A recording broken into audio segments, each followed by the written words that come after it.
Hello everybody, welcome to the Wonky Angle, where I talk about electronic music, both new and old. And what a year it has been! Tons of fantastic comebacks, stellar debuts, just a mind-blowing amount of great music, especially in the world of electronic music. So I've decided I'm going to count down my 10 favorites. Competition was pretty stiff. Not only do I have 6 honorable mentions in this list, there were 2 ties. So before I begin, I'd like to give a couple of reminders. First of all, obviously, this is my personal list, which entails you are totally free to, and probably will disagree with, my exact choices and exact rankings. And second of all, I haven't heard every single album that came out this year. There were just too many for that. So feel free to bug me about all the ones that I missed. And disclaimer number 3, all the albums on this list are electronic. Brief honorable mentions goes to non-electronic albums I loved this year, like Kamasi Washington's The Epic and Kendrick Lamar's To Pimp a Butterfly. Because of course. But everyone else is going to be praising those albums instead of me, so I'm just going to limit myself to electronic music like I always do. Right, let's go then. The top 10 best albums of 2015, or the 18 best electronic albums of 2015. 10. Honorable mention number 1, Mannion Adventure.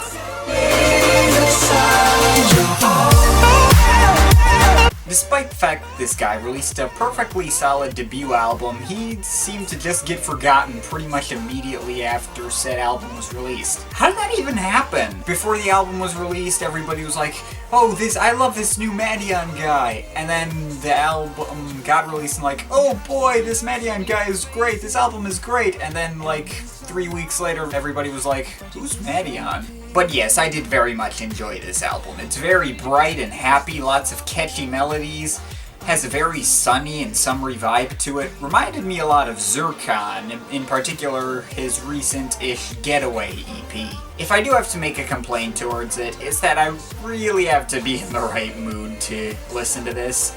Otherwise it's too much happy all at once without being interesting enough to hold my attention. But good album nonetheless, and one I figure needed to be mentioned one more time before he falls back into irrelevancy. This guy really deserved better than that. Honorable mention number 2, Fortet Morning Evening. Nothing Fortet has come out with since his 3rd album, Rounds, has impressed me to a similar degree, but he's kept up a pretty solid track record ever since. I wouldn't consider Morning Evening to be among his best work. In fact, I think it may very well be his worst album to date, but it's still a fairly solid and enjoyable album. Morningside is extremely repetitive and doesn't progress much over the course of its 20-minute running time, but has a very catchy vocal loop that somehow doesn't get old to me over all that time. It's just this hypnotic, ethereal, ethnic female singer. I was less impressed by the actual construction of the song than the fact that I never got sick of it. Just a genuinely captivating atmosphere. Evening Side is much more interesting as it progresses more and has more going on instead of pretty much the same thing over 20 minutes. But it's not quite as catchy as Morningside. Again, he's done better, and it's not particularly interesting as a whole, but I definitely enjoyed it a lot, and I felt it deserved a mention. Honorable mention number 3, Rosic XT LP. And yes, I know it's pronounced music, shut up. Rosic is one of those names in the world of IDM that gets shoved under the radar in favor of more popular names like Aphex Twin and Outtaker, despite the fact that he's just as good, if not better, than either of them. He's even done a full collaboration album with Aphex Twin. Well, anyway, this particular album is a compilation of 2 already released EPs, and more or less a direct continuation of his previous album from 2013, Chewed Corners. Lots of sparkly, detailed, catchy melodies, and an overall pretty chill feel, including some pretty crazy percussion tracks in the second half. If you already liked Chewed Corners, you'll definitely like this as it's more of the same, but if you're going into this blind, I'd still recommend checking out the guy's other stuff. especially Chewed Corners. Being a rehash and not an officially new album disqualified XT LP from the list, but I still love this guy and I wanted to mention him as he could really use more attention in general. Honorable mention number 4. Squarepusher Damogen Furies. This album reminded me heavily of Aphex Twin's Cyro album last year, in that it's an IDM superstar coming out and flexing his programming skills and being typically awesome, but not actually bringing anything new to the table. Which is a real shame in this case, as Squarepusher has ordinarily been pretty good at continually pushing the envelope despite how long his career's been going. This album in particular feels like a cross between his 2012 album Eufabulum and his 2001 album Go Plastic. Especially in that the latter opened up with a kind of catchy pop-inspired track and proceeded to go all out into weird, dark, unrelentingly crazy territory. This album at least has more melody than Go Plastic, so I enjoyed this one more, but it really didn't feel like anything I hadn't already heard out of the guy. It was a remarkably solid album, and the opening track, Store Eyeglass, is one of my favorites of this year, but it just missed the cut, as it was absolutely nothing special for Squarepusher himself. Excellent, but I expected more out of Tom Jenkinson by this point. Here's hoping he actually tries something new for his next album. Honorable mention number 5. Sounds from the Ground Alchemy.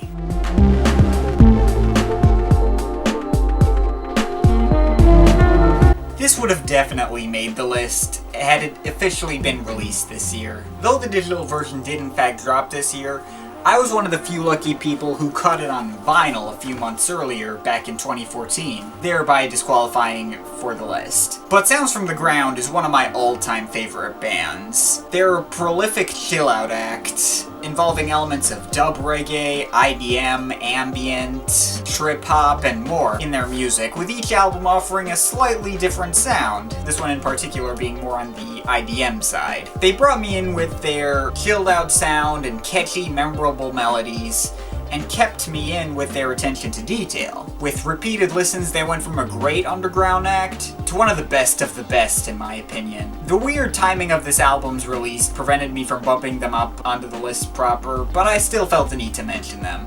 They're a fascinating act, and I cannot recommend them enough if you like chill-out music. Honorable mention number 6. 2814, Birth of a New Day.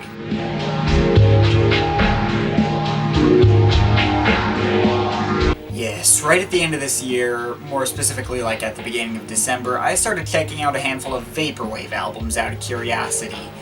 And they definitely varied in quality. Some like Hong Kong Express and Eco Virtual turned out to be pretty good and possibly worth checking out more of, while others like Sea of Dogs and Disconscious didn't really impress me as much. But out of all the Vaporwave I heard, I was most impressed by this project, the completely original collaboration between Hong Kong Express and Telepath. While most Vaporwave albums I heard only clocked in at about 20-30 minutes, 2814 passed the hour mark.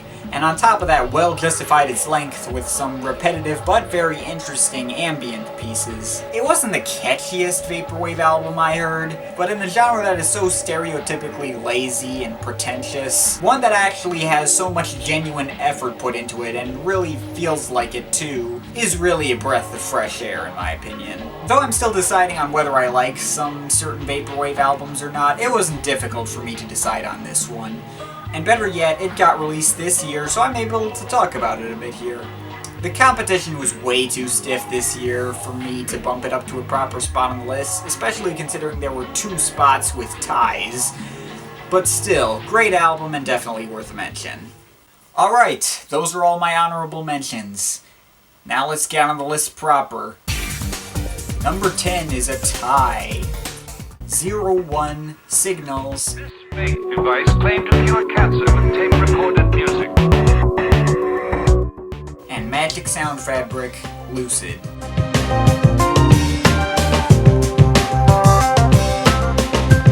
You've probably never heard of either of these guys. They are very similar acts, both highly obscure, chill-out and IDM acts that I discovered when trying to find bands similar to Sounds from the Ground. Both are one-man bands. 01 is Kevin Dooley and Magic Sound Fabric is Cameron Limbrick. And I believe both are American as well. In fact, 01 released an album on Magic Sound Fabric's record label Spiralite. And also both guys released excellent albums this year. But they're not entirely the same. 01 definitely has a much less human sound than either Magic Sound Fabric or Sounds from the Ground, closer to straight IDM. Listening to him is like exploring the inside of a supercomputer. Lots of weird synth sounds, odd spoken word samples, and repetitive melodies, but a strangely fascinating atmosphere. Magic Sound Fabric, on the other hand, takes a much more human-sounding approach. In the case of this album, he used a lot more traditional instruments than he usually does, with several tracks featuring horns and strings, but still mainly focusing on electronic sounds. He tries to make an atmosphere that's like exploring a new dimension of reality, and these songs have turned out to be highly fascinating to listen to, with several catchy melodies, the catchiest of all being Shadows on the Wall. That being said, while the best on Lucid was definitely better than the best on Signals, there were also a couple of tracks near the middle that were kind of forgettable. Signals kept more or less the same quality throughout its running time, and I was considering leaving Magic Sound Fabric as an honorable mention as a result, but I decided against it in the end, as I think both of these guys are way underrated, and I don't think one of them deserves more of a recommendation than the other. Both albums are excellent, and if you like ambient, IDM, or chill-out music, then I'd highly recommend checking their work out. Number 9, also a tie. The Prodigy, The Day Is My Enemy.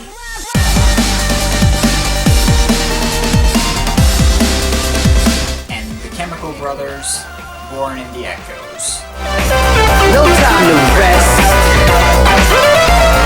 I decided to put these albums in the same spot because I had pretty much the exact same reaction to both of them. Both come from aggressive rock-influenced bands. Both don't hit the same highs that either respective band could in their prime, but nonetheless make for memorable comebacks, and both added lots of powerful bangers and catchy melodies into their respective back catalogs. However, they do have their own strengths and weaknesses. The best from Born in the Echoes is without question better than the best from The Day Is My Enemy, but The Day Is My Enemy was much more cohesive and more well put together. Born in the Echoes had more variety, but also varied more in quality, while The Day Is My Enemy had pretty much the same sound throughout, and came off as kind of repetitive, but I also liked all the songs about the same. Either way, each album's strengths and weaknesses pretty much cancel each other out, and lead to me liking them pretty much exactly the same amount. Both were great comeback albums, and definitely earn a recommendation from me and a spot on this list. I just couldn't pick one to keep the spot for itself. Number 8. Jamie XX in Color. I go to loud places. Ooh, look, I got the CD of this one. That's nice. Out of all the debut albums I've seen this year, this was definitely the one I've returned to the most. Great balance between vocals and instrumentals, between dance and chill out, between variety and cohesion. He's even invoked the sounds of different other acts that I had never seen invoked before, let alone together. I've never had to mention burial and bent in the same sentence before, and it was really cool that I got to do so. Obviously, I've already reviewed this album and gone into detail, so if you want me to expound more, go ahead and check out that review. But long story short, this album was beautiful, and I was highly impressed by it. Definite recommendation. Also ignore my comments on Young Thug from that review. He doesn't bother me anymore. Number 7. Jean-Michel Jarre, Electronica 1, The Time Machine.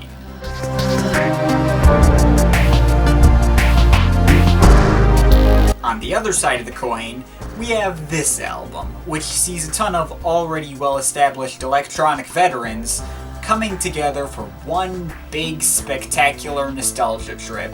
I was very happy to see the returns of bands like Moby, Tangerine Dream, and especially Air, bringing their A-game to amazing effect, introducing me to acts I've never heard of like Fuck Buttons and Laurie Anderson, and most amazing of all, Armin van Buuren did not suck. In fact, he actually pulled through and made something really great. This is the way an old pioneer comes back effectively. Not by trying to update their new sound to the new zeitgeist and fall flat like, say, Giorgio Moroder did this year, but by embracing everything about the genre that they've come to influence so heavily. Again, I've already gone into great detail on this one in my review, but I found a lot of enjoyment out of this album and definitely earned itself a spot on the list. Definite recommendation.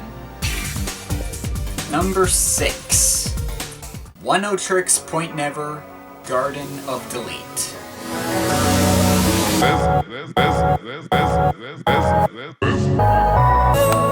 Now here's one that snuck on the list right at the end of the year. No electronic artist in recent memory has tried to push the envelope and venture into new territory as much as Daniel Lopatin, aka One-O-Trix Point Never. Having already impressed us with his weird sampling techniques on 2008's Replica and his odd and abstract but still intriguing synth melodies on 2013's R+7, Lopatin moves on to even more new territory with this project, utilizing the techniques found on both of the above albums and using them in a much darker, more abrasive, and somehow also catchier and poppier way. It's such a weird album, managing to be both unwelcoming and experimental, but also intriguing and lots of fun to listen to. It's brilliant in how much sense it simultaneously does and does not make. He may be kind of an obvious choice and a favorite from a lot of critics, but Mr. Lopatin may very well be the future of electronic music, and I'll be looking forward to whatever his next project is. In the meantime, definitely check this one out. Number 5. Michael Menert, Space Jazz.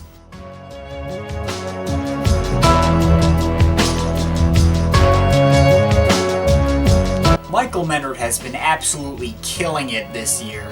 In addition to this album here, he's also released the Pretty Fantastics album and an EP with Paul Basic as Half Color, and even right at the end of this year, just a couple of days ago, he released his Slow Coast EP, which, I don't think I have a full review of me on, but still pretty good. But Space Jazz has to be the single most interesting and intriguing entry in the electro-hip-hop soul genre to date. In a genre that usually lends itself to straightforward hooks and predictable dubstep breakdowns, Menert really outdid himself by involving not only samples but also lots of live instrumentation, singers, rappers, working with whatever he could to ensure the most engaging and interesting sound possible. Though it's far from the catchiest electro-hip-hop soul album, not even the catchiest one he's personally come out with, but it is extremely layered and detailed, and I've gotten something new out of it with each successive time that I've listened to it. And even so, there's still some really catchy tunes on here too, like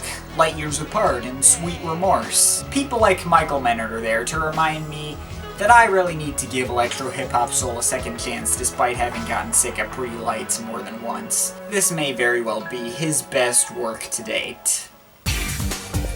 Number 4. The Black Dog, Neither Neither.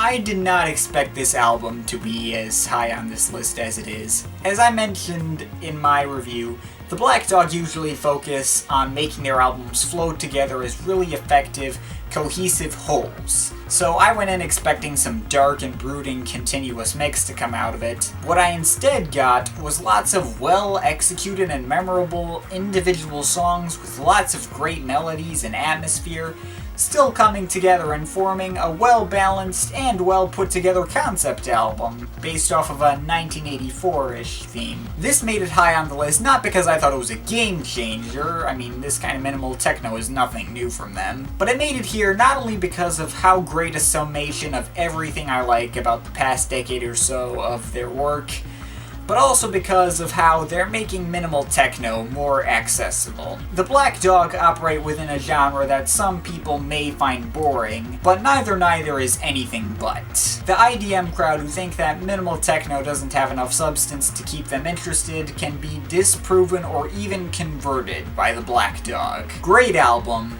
still highly recommended, and major thanks to the band for posting my review on their website. That was awesome. Number 3. The Orb, Moon Building 2703 AD.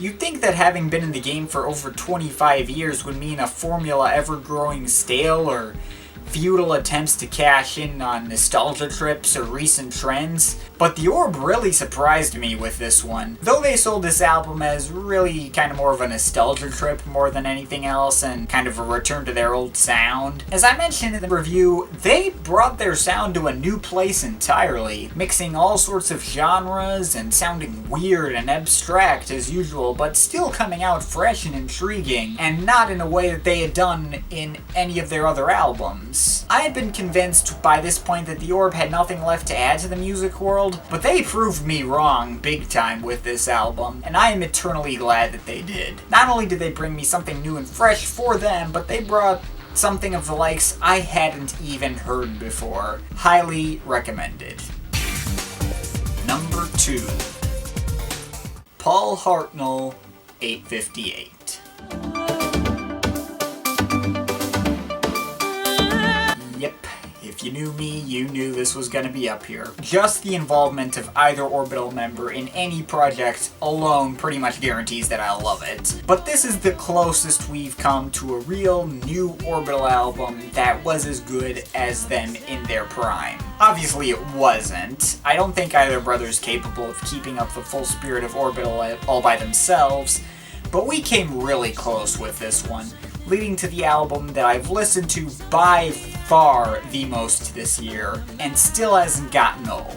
I already went into great detail for my review of this album, so instead have some photos of clocks reading 858 I took over the past couple of months.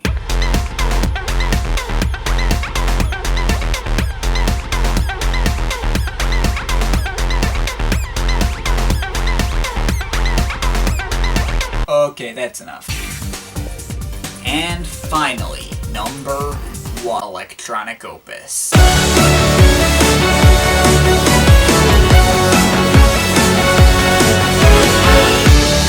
The second that I heard this project was going to exist at all, I knew there was only ever going to be one number 1 pick for this list. Even if 858 was a truly fully realized full-length Orbital album with Phil Orbital involved in everything, they couldn't have possibly beaten the mighty power of BT recreating his greatest hits with a live orchestra. I obviously reviewed this one already, but I kinda find the review a little bit embarrassing. All my nitpicking with the album could have been condensed into one sentence.